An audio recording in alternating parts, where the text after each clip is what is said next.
मसीह में प्रिय भाइयों तथा बहनों, आप सबों को यीशु सहाय जय यीशु जय मसीह की हमारे कार्यक्रम आवाज में आप सबों का स्वागत है। परमेश्वर पिता को बहुत बहुत धन्यवाद कि हम एक लंबे अंतराल के बाद फिर से ऑनलाइन के माध्यम से मसीही संगति में जुड़ पाते हैं। तो आइए बाइबल अध्ययन से पूर्व हम परमेश्वर पिता से प्रार्थना करें। धन्यवाद जीवित अनुग्रहकारी प्रेमी दयालु पिता कि आपने हमें बीते दिनों लो अब तक हमारे संग साथ रहे और हमें जीवितों के मध्य स्थान दिया कि हम तेरी स्तुति महिमा और आदर करने पाते हैं।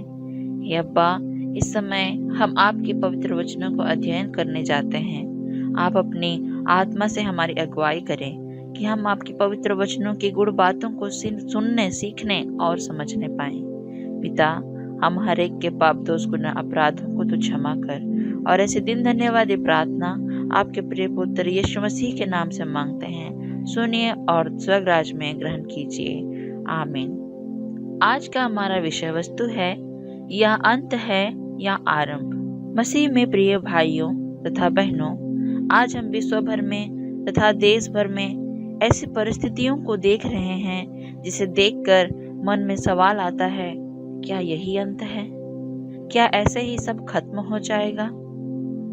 हमने इन कुछ सालों में ना जाने कितने दुख सहे हैं। हम सब ने सहे हैं। किसी ने अपनों को खोया है तो कोई नौकरी से हाथ धो बैठा है, कोई रोग से मर रहा है तो कोई भूख से जल रहा है। एक तरफ महामारी का प्रकोप तो दूसरी तरफ प्रकृति का तांडव। ऐसे ना जाने कितने हालात हैं जिसे हम सब ने मिलकर सामना किया है और मन में फिर यही ख्याल आता है, क्या यही अंत है?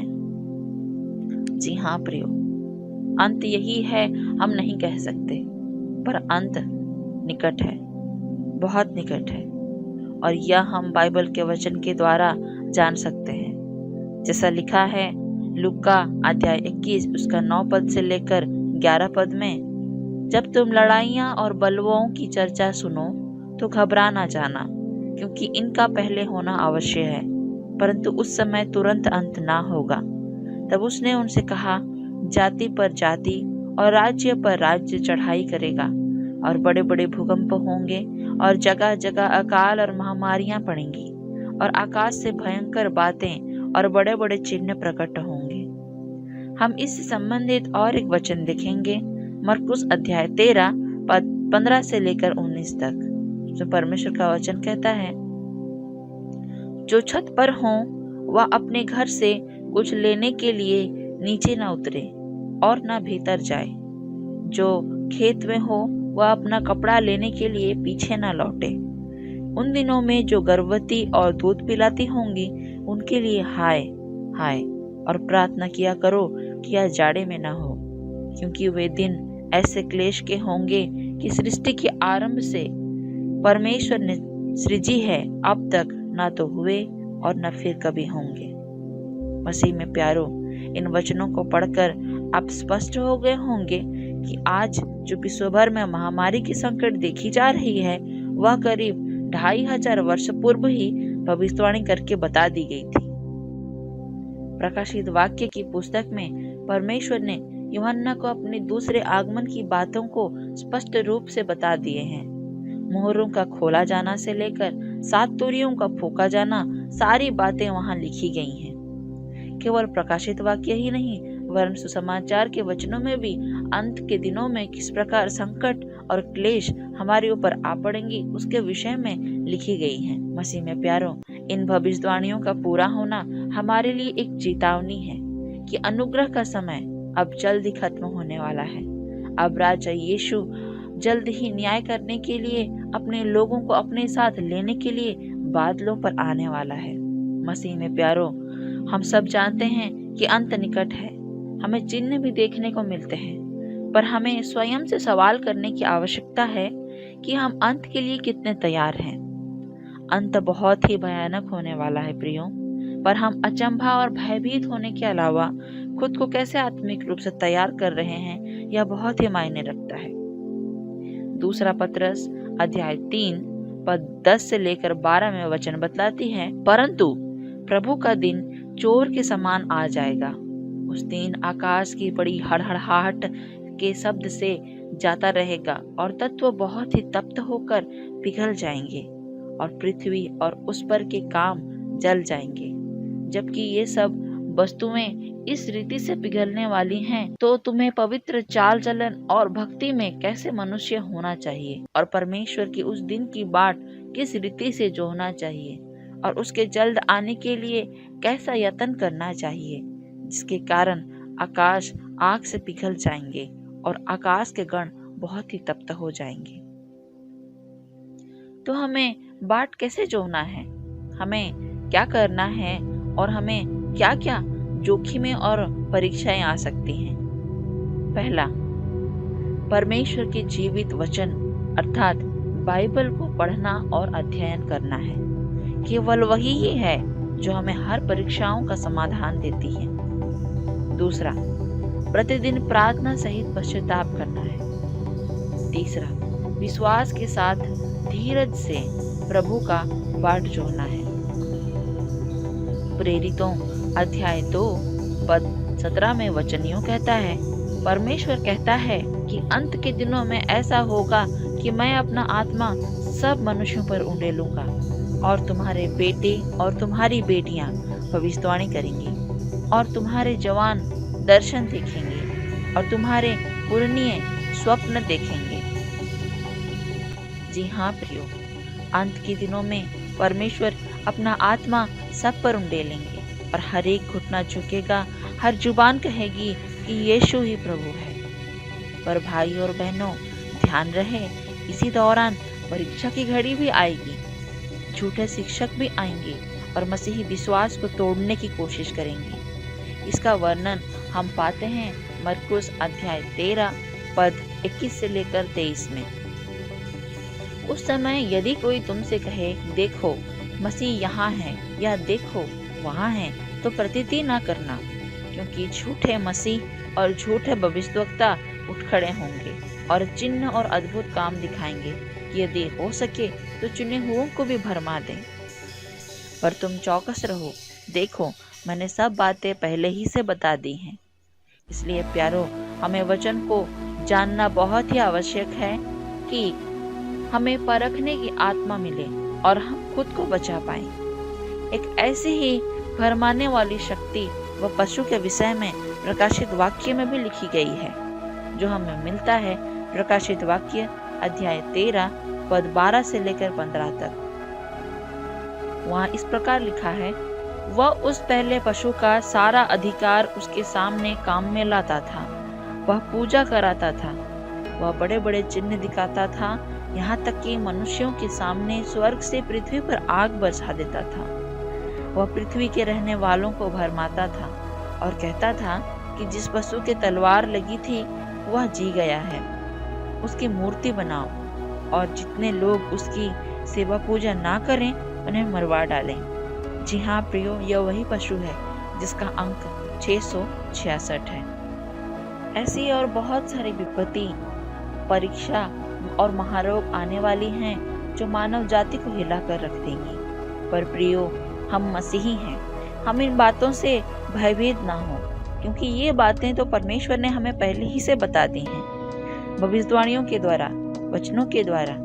पर भाई और बहनों, हम मसीही हैं सोचकर या विश्वास में हैं सोचकर निश्चिंत ना हो, परंतु पश्चाताप सहित प्रार्थना में और पवित्र जीवन व्यतीत करें। हमारा परमेश्वर बहुत दयालु है, बहुत कृपालु है, अति प्रेम और दया से भरा हुआ विलंब से क्रोध करने वाला हमारा परमेश्वर है। हम जब पापी ही थे तभी उसने हमारे लिए अपने प्रिय पुत्र को भेजा, ताकि उसके द्वारा हम जीवन पा पाएं। प्रभु यीशु मसीह ने क्रूस पर अपनी जान दे दी। हम अपराधी ही थे, पर हमारे ही अपराधों के कारण उस पर ताड़ना पड़ी। उसने मेरे लिए और आपके लिए कोड़े खाए। वह प्रेमी पिता हमें नष्ट होने के लिए क्यों कर छोड़ देगा।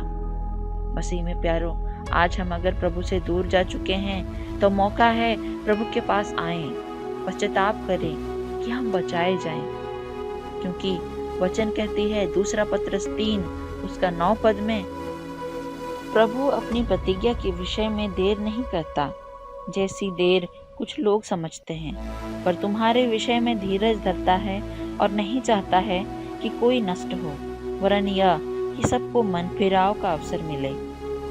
मसीह में प्यारो, अनुग्रह का समय जो हमें मिला है वह अब बहुत ही कम है। अगर आज ही हमारा प्राण हमसे छीन लिया जाए तो हम अपने शारीरिक अंत के लिए कितने तैयार हैं, प्रभु से मिलने के लिए कितने तैयार हैं। इसलिए हर दिन पश्चाताप करना, परमेश्वर से क्षमा मांगना बहुत जरूरी है। जाने अनजाने में मनुष्य बहुत ही पाप करता है। अगर हम पश्चाताप ना करें, प्रार्थना ना करें, तो हम प्रभु के राज्य के भागी कैसे भला हो पाएंगे। तीसरी बात में जो हमने देखा था कि विश्वास के साथ हमें प्रभु की बाट जोड़ना है। हमें किस प्रकार बाट जोड़ना है? विश्वास के साथ। मसीह में प्यारो, विश्वास मसीही जीवन का लंगर है। परमेश्वर का वचन हमारा आधार है और प्रभु यीशु मसीह हमारा उद्धार है। प्रकाशित वाक्य 2:10 में वचन हमें बतलाती है कि प्राण देने तक विश्वासी रह तो मैं तुझे जीवन का मुकुट दूंगा। जी हाँ प्रियो, जितनी परिस्थिति हम अब सामना कर रहे हैं वह अंत होने का केवल चिन्ह मात्र है।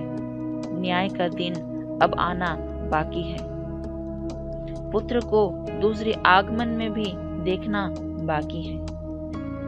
7 मोहरों का खोला जाना बाकी है। 7 तूरियों का फूंका जाना बाकी है। 1,44,000 इजरायलियों का उठाया जाना बाकी है। पर प्रियो, क्योंकि यह अंत नहीं पर एक नए युग का आरंभ है। जैसे वचन बतलाती है 2 पतरस अध्याय 3 13 से लेकर 15 तक में, पर उसकी प्रतिज्ञा के अनुसार हम एक नए आकाश और एक नई पृथ्वी की आस देखते हैं जिनमें धार्मिकता वास करेगी। इसलिए हे प्रियो, जबकि तुम इन बातों की आस देखते हो तो यत्न करके तुम शांति से उसके सामने निष्कलंक और निर्दोष ठहरो और हमारे प्रभु के धीरज को उद्धार समझो, जैसा हमारे प्रिय भाई पौलुस ने भी उस ज्ञान के अनुसार जो उसे मिला तुम्हें लिखा है। प्यारो, अंत कब आएगा हम नहीं जानते, पर हमारा तैयार होना जरूरी है। इसलिए आज ही परमेश्वर की ओर फिरें, बाइबल पढ़ना शुरू करें, प्रार्थना करें, पश्चाताप करें, मसीही प्रेम और संगति में बढ़ते जाएं। जो अनुग्रह का समय हमें मिला है उसे व्यर्थ ना जाने दें। इसलिए परमेश्वर के सारे हथियार बांध लें कि बुरे दिन का सामना कर सकें। सत्य से अपनी कमर कसकर, धार्मिकता की झिलम पहनकर, पाँव में सुसमाचार की तैयारी की जूती पहनकर, साथ में विश्वास की ढाल लेकर स्थिर रहें, जिसे दुष्ट की सब जलते हुए तीरों को हम बुझा सकें और उद्धार का तोप और आत्मा की तलवार जो परमेश्वर का वचन है ले लें। प्रभु इस वचन पर बहुतायत की आशीष दें। आमीन। आइए हम प्रार्थना करें। हे जीवित अनुग्रहकारी प्रेमी दयालु पिता परमेश्वर, धन्यवाद पिता कि आप अध्ययन के दौरान अपनी उपस्थिति को हमारे मध्य में दिए। हे पिता, हमें और हमारे सुनने हारे हर एक दर्शक को हम आपके हाथों में सौंपते हैं। आप अपनी आत्मा से हम सबों को भर कि हम तेरी ओर फिरें और तुझे भावता हुआ जीवन व्यतीत करने पाएं।